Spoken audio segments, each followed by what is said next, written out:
जय हिंद दोस्तों। आज की इस वीडियो के अंदर हम बात करेंगे CDS 2025 की। इसमें जितने भी हमारे साइंस के क्वेश्चंस पूछे गए थे, इन साइंस के क्वेश्चंस के हम लोग एनालिसिस करेंगे और देखेंगे कि ये क्वेश्चंस बेसिकली कहाँ से पूछे गए हैं।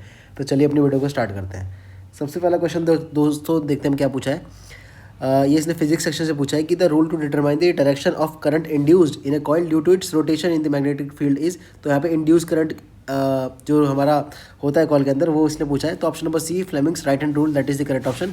बहुत ही ज़्यादा एक ईजी क्वेश्चन है ये। डायरेक्टली आपका क्लास 10th की जो NCERT है, यहाँ पे अगर आप आओगे तो जो क्लास 10th की NCERT है वहाँ पे डायरेक्टली हमारे दे रखा है कि इंड्यूस करंट जो है ये हम कौन से उससे फाइंड करते हैं, फ्लेमिंग्स राइट हैंड रूल से फाइंड करते हैं इसका डायरेक्शन। तो इसलिए ऑप्शन नंबर सी जो है that is the correct option. Easy question मैं कहूँगा इसको। अगला क्वेश्चन इस देखो इसने क्या बोला है, ये भी एक ईजी क्वेश्चन है दोस्तों। इसमें एवरेज स्पीड का फॉर्मूला लगा के और आपको सॉल्व करना था। A car travels at a total distance of L if travels half the distance with the speed v1 and the other half with v2, the average speed of the car is। तो option would be 2v1 upon v1 plus v2, that is the correct option. Average speed का formula यहाँ पे लग जाएगा दोस्तों, उससे ये solve हो जाएगा। इसलिए ऑप्शन नंबर बी जो है that is the correct option. अगला क्वेश्चन इसने पूछा लीनियर मोमेंटम से कि linear momentum of a particle is conserved if. तो इसका correct option option number B होगा। If the net force is zero then only the linear momentum of the particle is conserved. और उसका source आपको मिल जाएगा NCERT के अंदर। Force and laws of motion अगर आप चैप्टर पे जाओगे पेज नंबर 127 में, तो यहाँ पे लास्ट में दे रखा है ये जो व्हाट यू हैव लर्नड वाला जो सेक्शन होता है इसमें, कि in an isolated system when there is no external force the total momentum remains conserved. ठीक है, तो जब कोई भी एक्सटर्नल फोर्स नहीं रहेगा तब जाके जो है टोटल मोमेंटम कंजर्व रहेगा। तो इसलिए ऑप्शन नंबर बी जो है that is the correct option. इसने ये पूछा है। नेक्स्ट क्वेश्चन की तरफ बढ़ते हैं। कह रहा है कि which when a stone tied to a string is whirled in a circle the work done on it by the string is. तो option number C 0, that is the correct option. इसका जो सोर्स है आपको हमारे NCERT के अंदर मिल जाएगा, but directly यहाँ पे वर्क डन की बात हो रही है। तो दोस्तों यहाँ पे वर्क डन का फॉर्मूला लगेगा कि work done is equal to FS cos theta, जो फॉर्मूला होता है वो लगेगा। तो यहाँ पे cos थीटा जो होगा, थीटा की वैल्यू यहाँ पे 90 हो जाएगी, क्योंकि आपको पता होगा इसके अंदर बता भी रखा है कि ये वाला जो एंगल होता है वो हमारा 90 डिग्री होता है। ठीक है, 90 डिग्री होता है। इस वजह से ये जो डायरेक्शन है इसकी ये फॉलो होती है। ठीक है, परपेंडिकुलर। इसलिए क्योंकि cos 90 होता है तो इसलिए 0 हो जाएगा। तो इसलिए वर्क डन जो है हमारा that will be 0 and that is why option number C will be the correct option. अगला क्वेश्चन क्या कह रहा है देखो, assume A does 500 joule of work in x minutes and B does 1000 joule of work in 20 minutes.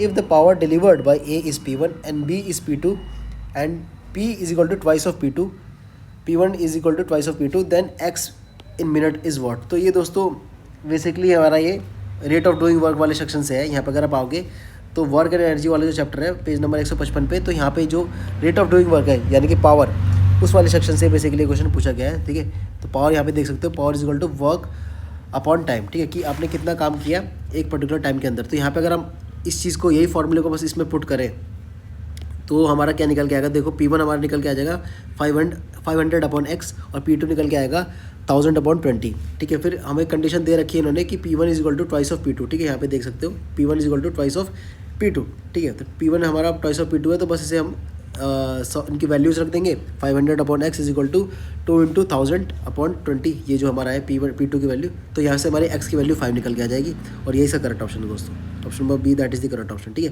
तो ये भी एक ईजी क्वेश्चन था। ठीक है, हालांकि इस टाइप के क्वेश्चन पहले देखने को नहीं मिलते थे CDS के अंदर, बट अब आ रहे हैं तो इस पर आपको ध्यान देना है। नेक्स्ट क्वेश्चन की बात करते हैं। ये साउंड वेव से क्वेश्चन पूछा है दोस्तों। कह रहा है कि a sound wave travelling at a speed of 330 metre per second produces 20 crest and 20 trough in 0.1 second. The wavelength of the sound wave is what. तो ये दोस्तों जो क्वेश्चन है ये हमारा साउंड वाले चैप्टर से आपको मिल जाएगा। अब देखो फ्रीक्वेंसी का फॉर्मूला क्या होता है। फ्रीक्वेंसी हमारा कुछ नहीं होता, नंबर ऑफ ऑसिलेशन, जितनी भी ऑसिलेशन हुई 1 सेकंड के अंदर उसको फ्रीक्वेंसी बोलते हैं सिंपल सी भाषा में। तो हमारी यहाँ पे नंबर ऑफ ऑसिलेशन कितनी हुई है, तो 20 क्रेस्ट और 20 ट्रफ जो है ये हुई है। यानी कि हमारा दोस्तों अगर हम इसकी बात करें तो एक क्रेस्ट और एक ट्रफ जो होता है ये मिलके हमारा क्या बनता है कि हमारा एक ऑसिलेशन मिलके बनाता है। ठीक है, 1 ऑसिलेशन। ठीक है, तो यहाँ पे 20 क्रेस्ट और 20 ट्रफ है, तो यानी कि हमारे 20 ऑसिलेशंस हो गए होंगे। ठीक है, इसलिए यहाँ पे F ये जो ऑसिलेशन की वैल्यू है 20 यहाँ पे निकल के आ जाएगी। तो इस लॉजिक से दोस्तों जो हमारी ऑसिलेशन की वैल्यू होगी वो 20 हो जाएगी। और टाइम कितना दे रखा है हमें यहाँ पे 0.1 सेकंड दे ही रखा है, तो बस 20/0.1 सेकंड लगेंगे तो हमारी फ्रीक्वेंसी निकल के आएगी, जो कि आएगी 200 हर्ट्ज़। तो ये हमारी फ्रीक्वेंसी आ गई। उसको ये जो हमारा वेलोसिटी वाला फॉर्मूला है, ठीक है, जो हमारे साउंड के अंदर दे रखा है चैप्टर के अंदर, वो आपको लगा देना है। तो हमारी V यानी कि वेलोसिटी की यहाँ पे कितनी वैल्यू है, 330 मीटर पर सेकंड है। ठीक है, यहाँ पे दे ही रखा है एक्सप्लिसिटली 330 मीटर पर सेकंड। ठीक है, तो हमारा V की वैल्यू हमारी ये हो जाएगी।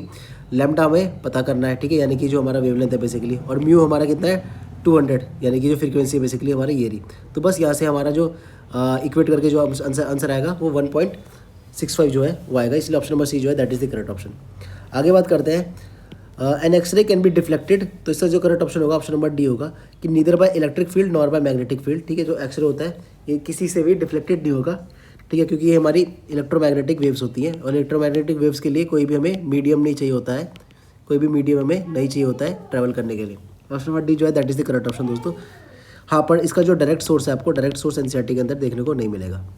नेक्स्ट क्वेश्चन की बात करते हैं। In a simple astronomical telescope the objective and the eyepiece used respectively are, तो इसका correct option option number D होगा a convergent lens and a convergent lens. Basically ये क्योंकि यहाँ पे जो लेंस यूज़ होता है वो हमारा कॉन्वेक्स होता है दोस्तों, कन्वेक्स लेंस जो होता है हमारा इस टाइप का ये हमारा यूज़ होता है। ठीक है, तो ऑप्शन नंबर डी जो है that is the correct option.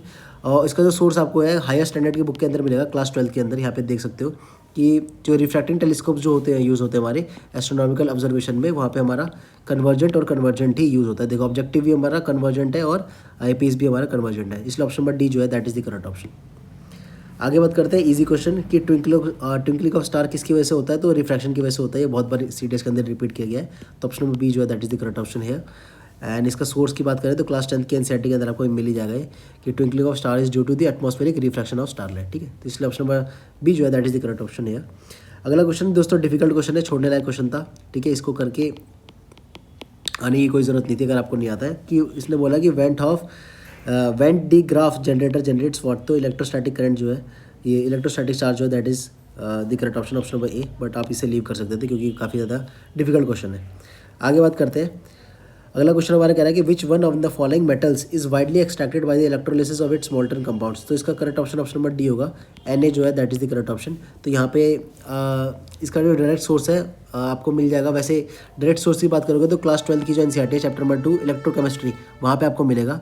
यहाँ पे देखोगे कि many metals like sodium, magnesium and aluminium etcetera are produce on large scale by electromagnetic reduction and their respective cations while no substitute chemical reducing agent are available for this purpose. ठीक है, तो यहाँ पे इसने Na का दे रखा था, but जो क्लास हमारी 10th की भी जो एनसीईआरटी है उसमें जो इलेक्ट्रोलिसिस वाली चीज़ है यहाँ पे भी आपको थोड़ा बहुत यहाँ पे आइडिया मिल सकता था कि जो हमारा Na होता है और जो Cl होता है NaCl का यहाँ पे रोल होता है, यानी कि NaCl यहाँ पे।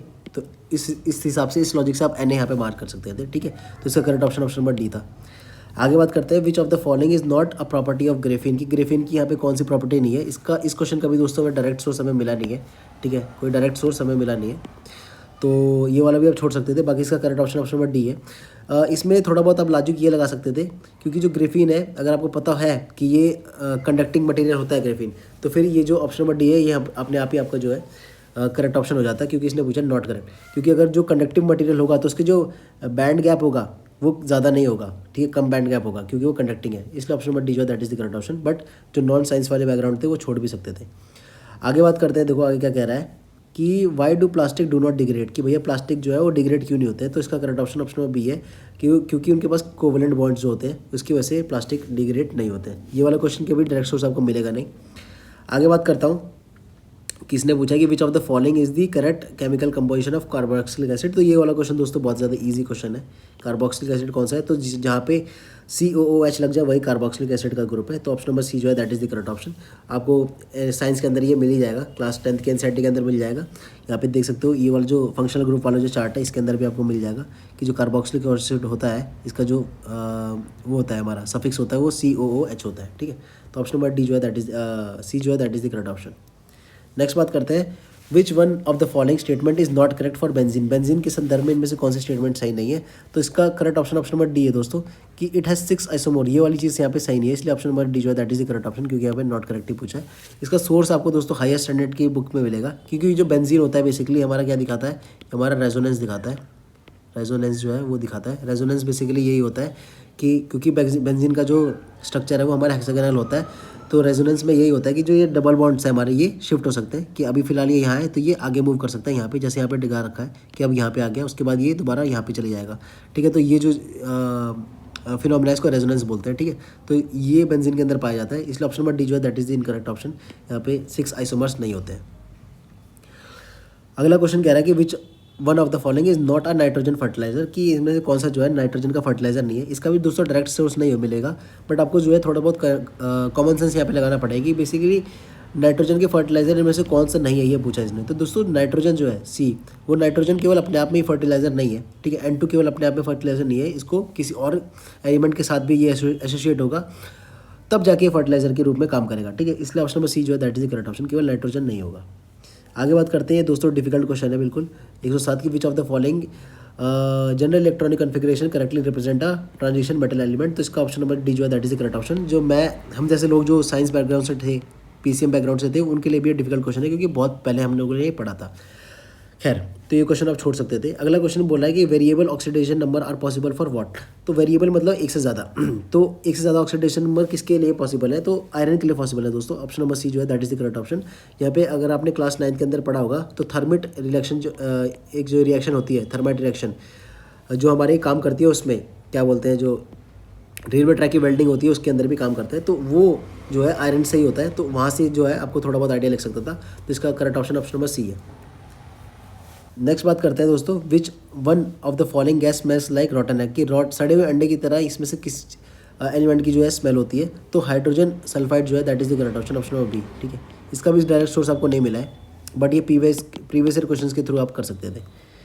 आगे बात करते हैं द केमिकल रिएक्शन। ये जो केमिकल रिएक्शन है, इसमें कौन सा रिएक्शन हो रहा है, तो दोस्तों साफ पता चल रहा है, यहाँ पे डबल डिस्प्लेसमेंट रिएक्शन हो रहा है। यहाँ पे देख सकते हो K2SO4 है, BaCl2 है, यहाँ पे BaCl2 को रिप्लेस कर लिया K ने, तो यहाँ पे बन गया KCl, और K2SO4 जो था यहाँ पे BN इसकी जगह ले ली, तो BaSO4 हो रहा है। तो दो एलिमेंट जो है एक दूसरे की जो जगह है वो रिप्लेस कर रहे हैं, तो डबल डिस्प्लेसमेंट रिएक्शन है। Option number D that is the correct option. Source आपको एनसीईआरटी के अंदर डायरेक्टली मिल जाएगा।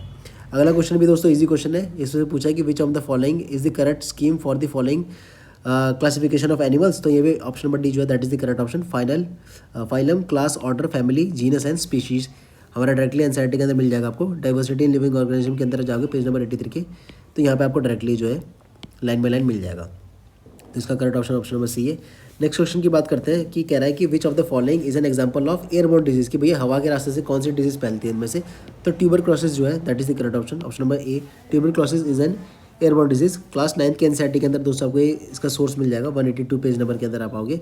तो देखो इसमें मीन्स ऑफ स्प्रेड जो ये कॉलम है, इसमें आपको दे रखा है कि such disease causing microbes can spread through airs. This occurs through the little droplets thrown out by an infected person who sneezes। कि भैया ऐसी कुछ डिजीज़ होती हैं जो आप छींकते हो तो छोटे छोटे ड्रॉपलेट्स की वजह से ये जो है दूसरे बंदे में चली जाती है। एग्जाम्पल इसने बताया कौन कौन से एग्जाम्पल है यहाँ पे, कॉमन कोल्ड, ठीक है, निमोनिया एंड ट्यूबरक्लोसिस, ठीक है। इसलिए ऑप्शन नंबर ए जो है tuberculosis that is the correct option. Next question की बात करते हैं दोस्तों। इसने कहा है कि what are the 4 human blood types in ABO blood group typing. तो इसने बेसिकली ब्लड ग्रुप के टाइपिंग इसने पूछनी है, तो कौन कौन से टाइप होते हैं। तो ये बहुत जनरल क्वेश्चन है दोस्तों। A होता है, B होता है, AB होता है और फिर O होता है, ठीक है। तो ये बहुत मतलब जनरल क्वेश्चन भी है, बट इसका डायरेक्ट सोर्स आपको एनसीईआरटी के अंदर तो नहीं मिलेगा, हायर स्टैंडर्ड की बुक के अंदर मिलेगा। यहाँ पे अगर बॉडी फ्लूइड्स वाले चैप्टर पे आप आओगे, क्लास 11 की जो एनसीईआरटी है चैप्टर नंबर 15, उस पर यहाँ पे आप देख सकते हो ब्लड ग्रुप जो हमारे कौन कौन से होते हैं, A, B, AB और O। So option number B that is the correct option, ठीक है। तो बट ये कॉमन सेंस से भी आप कर सकते थे। अगला क्वेश्चन देखते हैं कि which of the following is not a part of male reproductive system. ये वाला क्वेश्चन भी दोस्तों करने लायक था कि मेल रिप्रोडक्शन सिस्टम से इनमें से कौन सा पार्ट नहीं है। तो ऑप्शन नंबर सी, सर्विक्स जो है ये फीमेल रिप्रोडक्शन सिस्टम का पार्ट होता है। बाकी प्रोस्टेट ग्लैंड, टेस्टिस, स्क्रोटम ये तीनों के तीनों ही मेल रिप्रोडक्शन के पार्ट है। यहाँ पे अगर आप आओगे क्लास 10 की जो एनसीईआरटी है पेज नंबर 137 पे, तो यहाँ पे देख सकते हो कि भैया यहाँ पे टेस्टिस जो होता है ये भी पार्ट है, स्क्रोटम जो होता है ये भी पार्ट है। बट यहाँ पे सर्विक्स की बात करिए, cervix is a part of female reproductive system, that is why cervix is the correct option. आगे बात करते हैं which of the following are the different parts of the human brain, कि ह्यूमन ब्रेन के अलग अलग पार्ट कौन से हैं। ये भी एक इजी क्वेश्चन है दोस्तों, ये भी कितनी बार पूछा गया है, ठीक है। तो option number C, forebrain, midbrain और हिंड ब्रेन जो है that is the correct option. हमारा कंट्रोल एंड कोऑर्डिनेशन जो चैप्टर होता है क्लास 10 का, उसके अंदर आपको ये चीज़ मिल जाएगी। फोर ब्रेन होता है हमारा, ठीक है, मिड ब्रेन होता है हमारा, हिंड ब्रेन होता है, ठीक है। तो इसलिए ये वाला जो ऑप्शन है option number C that is the correct option. Next बात करते हैं टूथ इनेमल से। इसने पूछा है कि tooth enamel of humans is made up of, option number A calcium phosphate. Very easy question, again easy question है। हमारी एनसीईआरटी के अंदर आपको इसका सोर्स है मिल जाएगा। एसिड बेसिस एंड सॉल्ट्स वाला जो चैप्टर है पेज नंबर 27 पे, यहाँ पे अगर आप आओगे तो यहाँ पे बता रखा है कि tooth decay start when the pH of the mouth lowers then 5.5, कि 5.5 से अगर आपका जो पीएच है वो लोअर हो जाए तो जो टूथ डिके है, जो टूथ है आपका वो डिके होना स्टार्ट हो जाएगा, खराब होना स्टार्ट हो जाएगा। और tooth enamel is made up of calcium hydroxyapatite और ब्रैकेट में लिख रखा है crystalline form of calcium phosphate, ठीक है, तो इसलिए ऑप्शन नंबर ए जो है that is the correct option. Next question की बात करते हैं दोस्तों। अगला क्वेश्चन भी एक इजी क्वेश्चन है, हमारा एनसीईआरटी के अंदर पूछा है कि the inner lining of the human small intestine has numerous finger like projection called villi. Option number B जो है villi that is the correct option. ये सरफेस एरिया बढ़ाने के लिए होता है, ठीक है। क्लास 10 चैप्टर नंबर 6 पे आप अगर आप आओगे पेज नंबर 100 पे, तो यहाँ पे देखो बता रखा है कि digestive food is taken by walls of the intestine, the inner lining of the small intestine has numerous finger like projection called villi, ठीक है। तो इसलिए ये भी एक इजी क्वेश्चन है, हमारा option number B that is the correct option. Next question की बात करें, कह रहा है कि which of the following represent disaccharides. तो डाइसैक्राइड्स कौन रिप्रेजेंट करता है? Option number C maltose and lactose that is the correct option. यहाँ पे ये जो क्वेश्चन है ये हायर स्टैंडर्ड की बुक से पूछा है, क्लास 11 की जो एनसीईआरटी पेज चैप्टर नंबर 10 यहाँ पे पूछा है इसने। For example 1 molecules of sucrose and hydrolysis on hydrolysis give 1 molecules of glucose and 1 molecules of fructose whereas maltose gives 2 molecules of only glucose। तो बेसिकली ये हायर स्टैंडर्ड से पूछा है, ये क्वेश्चन आप छोड़ भी सकते थे। खैर इसका जो करेक्ट ऑप्शन है ऑप्शन नंबर सी है। नेक्स्ट क्वेश्चन की बात करते हैं, कह रहा है कि which of the following organelle can be seen in prokaryotic cell, कि इनमें से कौन सा जो ऑर्गेनेल है वो प्रोकैरियोटिक सेल के अंदर देखने को मिलता है। तो option number C ribosomes that is the correct option दोस्तों, कि राइबोसोम्स हमारा प्रोकैरियोटिक सेल के अंदर देखने को मिलता है। यहाँ पे आप देखोगे प्रोकैरियोटिक सेल का डायग्राम एनसीईआरटी के अंदर प्रॉपर दे रखा है, तो यहाँ पे राइजोसोम्स जो है आप यहाँ से भी टिक लगा सकते थे। बाकी जो व्हाट यू हैव लर्न वाला सेक्शन है यहाँ पे भी बता रखा है कि prokaryotic cells have no membrane bound organelle and are compose only of nucleic acid and they have only very small ribosomes as organelle. तो राइजोसोम्स जो होता है बेसिकली ये होता ही है प्रोकैरियोटिक के अंदर। Option number C that is the correct option. और लास्ट क्वेश्चन हमारा दोस्तों ये है कि a solution with a pH value less than 7 is what. तो basically it is an acidic solution, very easy question. ये हमारा अगेन एनसीईआरटी से पूछा है कि भैया 7 से नीचे जो होते हैं हमारे ये एसिडिक होते हैं और 7 से ऊपर जो होते हैं हमारे बेसिक होते हैं। 26 पेज नंबर पे आपको मिल जाएगा। तो दोस्तों ये क्वेश्चन थे हमारे साइंस के अंदर। अगेन इसमें भी हायर स्टैंडर्ड से क्वेश्चन पूछे गए थे, ठीक है। हायर स्टैंडर्ड से हमारे क्वेश्चन पूछे गए थे, बट अगेन यहाँ पे फॉर्मूला ये है कि आप 9th और 10th की एनसीईआरटी जो है वो कवर करिए और जो हमारे प्रीवियस ईयर क्वेश्चन है वो करें और जो मॉक्स जो है वो करें, ठीक है। और जो क्वेश्चन जो हायर स्टैंडर्ड से पूछे गए प्रीवियस ईयर क्वेश्चंस में उन क्वेश्चंस के आप नोट्स बना लें। तो दोस्तों this was all about this video. मिलते हैं आपको अगली वीडियो में, तब तक के लिए जय हिंद जय भारत।